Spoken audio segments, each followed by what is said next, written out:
I'm astonished. It's absurd. Hey everyone, welcome back to my channel. I promise I'm a makeup channel, I promise. But like, this is just my life at this point. Like, it's just one thing after another. Suffering, coming to terms with my own stupidity. Nobody wants to see me succeed.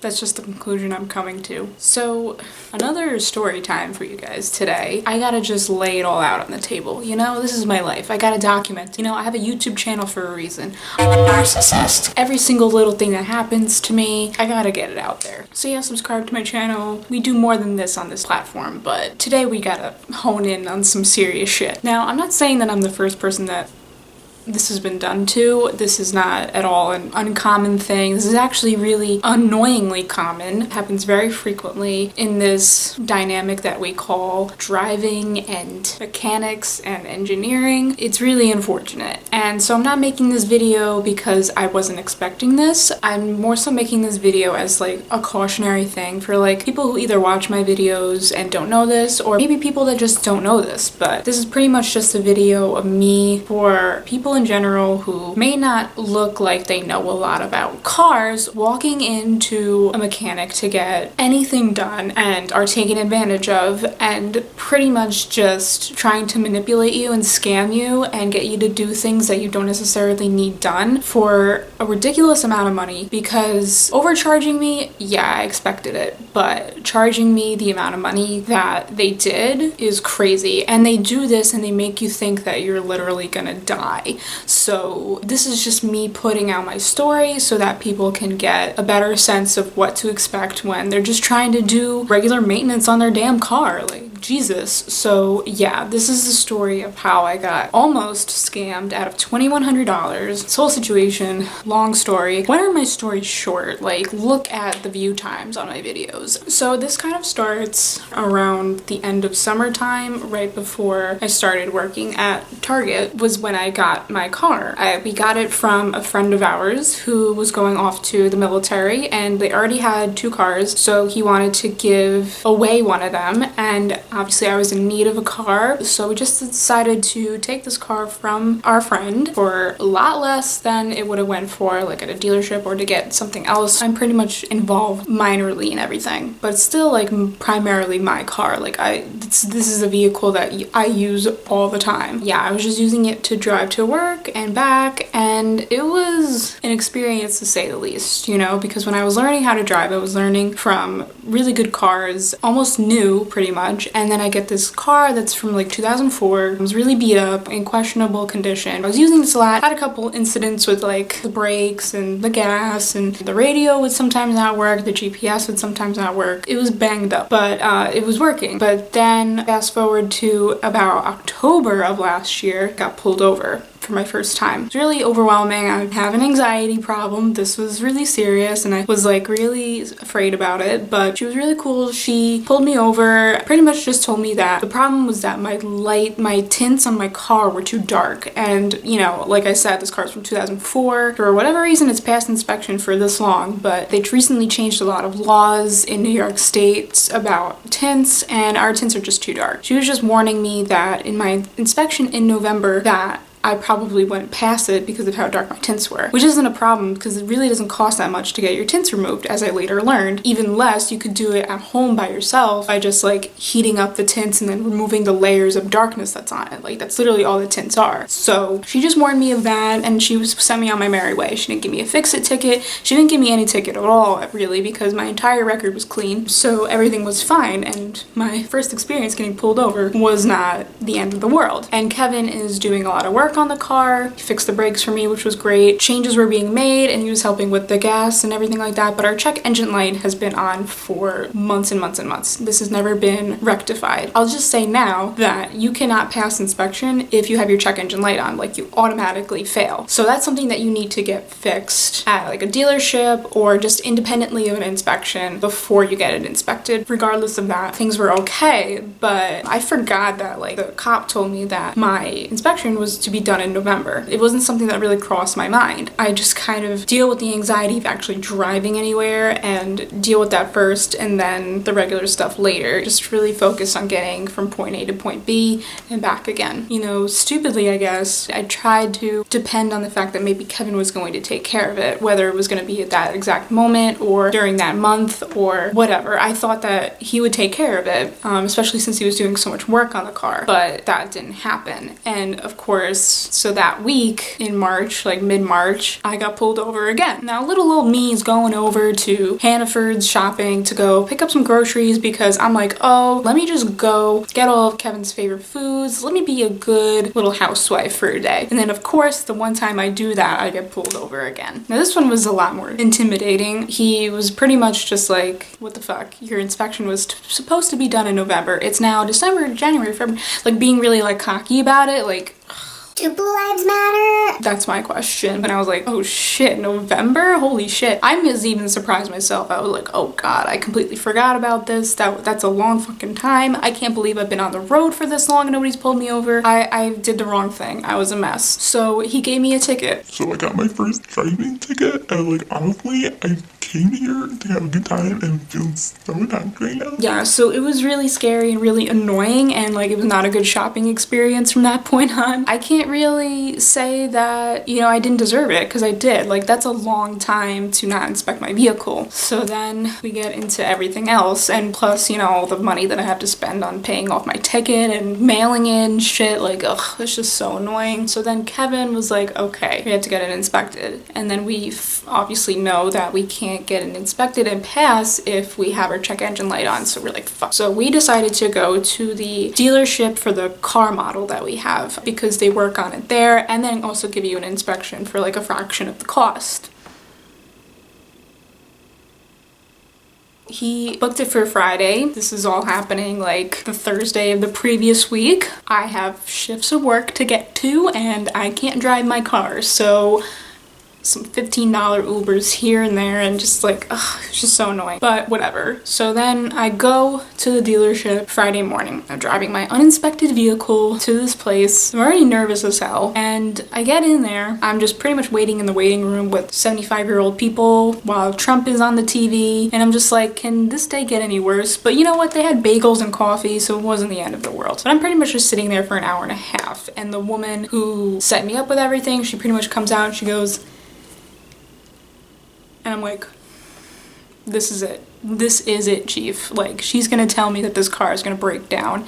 And yeah, that's pretty much what she told me. Like, I expected it, but not as bad as she was making it seem. So she was like, there's a lot of things wrong with the car, so we're gonna go ahead and we're gonna go and show you. So I was like, okay, I'll take your word for it, but fine. So she takes me to the garage and I meet the mechanic that's working on my car and they lift it up into the air and they show me all the things that are wrong with the tires. Like my tires were going like this when you moved them, which they're not supposed to do. There's just issues with the car in general and it's just an absolute mess. But you know, what can you do? Okay, I'll pay to get it all fixed. It's fine. And she just says, I'm going to come up with a bill. We can't do everything today, but we could do it at a later date. So just sit tight and we'll come up with the bill for you. And I'm just over here like, just get it over with, my dudes. Like, come on. But no, I have to sit there and wait for everything to be calculated and then I don't even get any of my services done. I have to like make another appointment, wasting my time. But yeah, I'm pretty much texting everybody like, my car is not okay. Like I wrote this on Twitter as well. If you follow me there at jmurphybeauty, if you are interested, pretty much wrote like how my car is just literally, it's legally unsafe, which is verbatim what they told me. Both the mechanic and the woman herself, they told me that it was legally unsafe to drive and they were shocked that I hadn't gotten into an accident yet. Now I had driven this thing through a gigantic snowstorm that we had. Very overwhelming for me. I was driving it through this snowstorm and I was having a lot of problems with my tires, with my brakes and everything like that, and I still made it home in one piece. So I was like, okay, it was probably from that snowstorm. It was probably from all the weather and it was also probably from all the potholes that are around here that I always drive into because I can't see them.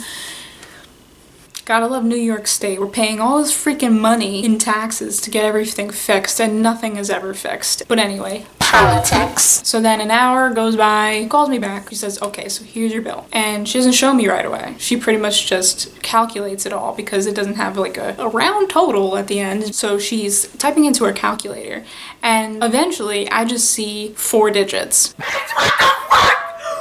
And I'm like, what? I'm like, what the fuck is going on right now? And she's like, yeah, so it's gonna be about $2,049 and like 50 some odd cents to get all of this done. I'm like, what? Like, wait a second. So then I immediately go, I gotta make a phone call. Because she is even implying that I shouldn't even leave, that I should get picked up and that I should leave the car there. I'm like, no. Let me call my man's okay, and let me get this figured out. So I call him, I'm like, it's gonna be like 2,000 some odd dollars, and he's like, okay, what needs to be done? So I'm listing it off for him. Problem with my catalytic converter. Do I look like I fucking know what that is? No. But like, let's proceed. So then I talked about the brake light, and I talked about like the tie rods needed to be fixed, everything like that. And he was like, okay, just drive the car to my mom's place. And his mom has a big house, a big garage, and a big, parking driveway. Forgot the word for driveway. She has a big driveway, so that's where Kevin primarily does all of his work on the car because it's a big area. We can't really do it in the parking lot of our apartment, so we usually take it there. Now, it is a 15-minute drive, but this woman is so adamant that I should stay here and that I shouldn't even drive it home and that there's no sticker on my car. Like, they legally had to take off my sticker, like the inspection sticker, that there's gonna be a lot of problems with it and that I could possibly like have an issue on the road and I might get into an accident. And I just look at her and say, I'll take my fucking chances, bitch. So I literally lied to her and said like, oh, it's only a 5-minute drive to get over to the house. It's fine. I just need to get the hell out of there. And it was also raining on this day, of course, like bad weather, bad driver, me driving to a place I've never driven to before.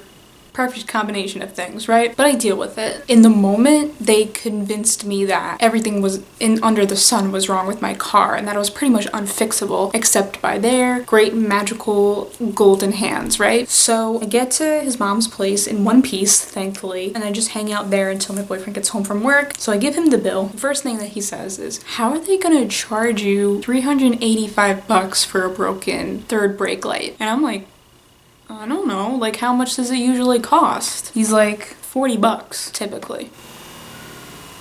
Now, I'm thinking like, okay, the equipment is the equipment, the labor is the labor. And he's like, yeah, but there's no point in making like that big of a gap between $40 and $385 to pay for both the labor and the part. And that's where things start to get really hairy. So this is my bill, by the way. But to get into all the pricing, the catalytic converter that I needed to replace was going to be $1,000.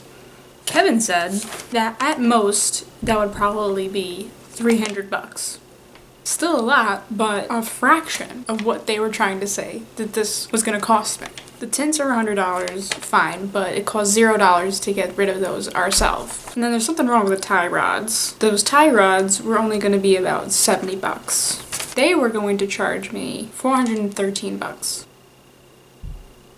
I'm just like floored at how everything that the bill says was extra, was a lot of money. Kevin ended up saying like from a quick Google search how cheap everything was actually gonna be. There was no problems with anything. It drove the same way that it always drove before. Didn't get into an accident. Nothing broke, nothing smoked up, nothing happened. So on top of telling me how expensive my car's repairs were going to be and lying about it, they also pretty much lied to me about my safety. That to me is a big issue because if I was someone who was going to believe everything that they were telling me, then I wouldn't have left. Like if it wasn't for me calling Kevin and getting the confirmation that everything was going to be okay and driving to his mom's place, I probably would have stayed there and literally paid that money. But like, who has $2,000 lying around? That's my question. How did they think that they were going to get away with this? Like, do they just assume that people have this type of pocket money lying around? Like, but this was the price that they gave me. And I don't want to speculate and say that this was like true or a fact, like it's just a conspiracy. I have a feeling that the reason why the woman took me to meet the mechanic for him to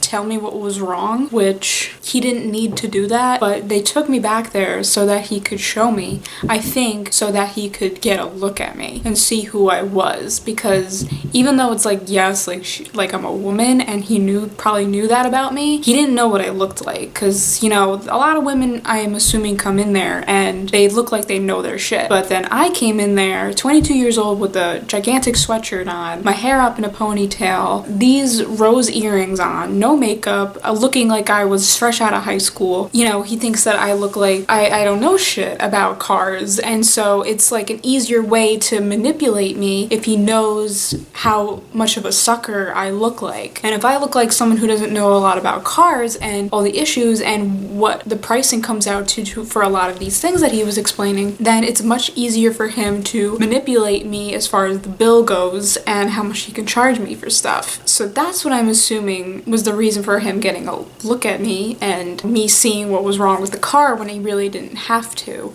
Once again, I'm not saying that this is a fact, but it could have played a part in why my bill looked the way that it did. All of this pretty much just came out to a really big learning experience for me. Like, I almost got coaxed out of $2,100 on the spot. And I think, like, you know, if I didn't have the men in my life who know so much about cars, I probably would have been suckered. That's not a small amount of money for anybody. I really just wanted to make this video to help you guys learn that they do this everywhere. This isn't the only place that they do this, you know? Like, going into this, I knew that they were going to sucker me. My boyfriend was like, listen, they're just doing some maintenance, which should cost like $150, nothing more, nothing less. Then they give you inspection, which was only supposed to be $21. And I was like, well, if anything else happens, they're probably going to try to sucker me, because I know what it's like to be a young, petite, cutesy looking woman coming into these places. Like, you get conned a lot, more than the average person would, who, even if they knew a lot about cars or didn't, you know, I am the easiest person to target for these types of things. I was like, Kevin, like, they're gonna try to manipulate me, but he was like, no, they're not really charging you for anything. And then of course, look what happened. Like, they managed to find so much wrong with the car, which I do believe in some aspects. I'm not blind to that. Like, I've had issues with this vehicle for a long time, but to charge me as much as they did for everything, they thought that they could really get away with charging me that much because I probably would have believed them. So yeah, this was my video pretty much detailing how I almost got scammed out of $2,100 from a car mechanic. Like, it's just baffling how ridiculous it's gotten, because you know, going in there, no matter what type of walk of life that you are, and if you don't know this, you should, like any type of car mechanic that you go to, they're going to try to upcharge you because they know that they are in a field that not necessarily a lot of people understand or know a lot about. So, you know, it's like being a rich person and walking into a grocery store and seeing a banana and being like, how much could it cost? $10? You know? Like that meme from Arrested Development. It's pretty much like that. Like, we don't understand what goes into it, so it's easier for them to manipulate us, because if it's not common knowledge, it's not common knowledge. So, you know, this is pretty much just my reiteration that when you go into these places, like, they're going to try and do everything in their power, whether they think you know a lot about cars or not, to upcharge you on everything. So it's better to just call your local man and get a second opinion, even a third opinion in a lot of cases, and try to find ways that you could do it yourself, or you could get somebody who you are related to, someone who could do this, because then you know that you're not going to get scammed. So that's just my warning to you all, warning to a lot of young women as well. A lot of us are the biggest targets to be manipulated in these situations. So yeah, I think that ends this video. I hope you guys liked this. If you did, give it a thumbs up. Also subscribe to me. I do makeup, I do reviews, I do everything under the sun. Welcome to my platform. All my social media links will be in the description box and also at the end of this video. So follow me on there. It's where you'll get all the direct updates. And yeah, that completes this video, and I will see you guys in the next one. All right, bye.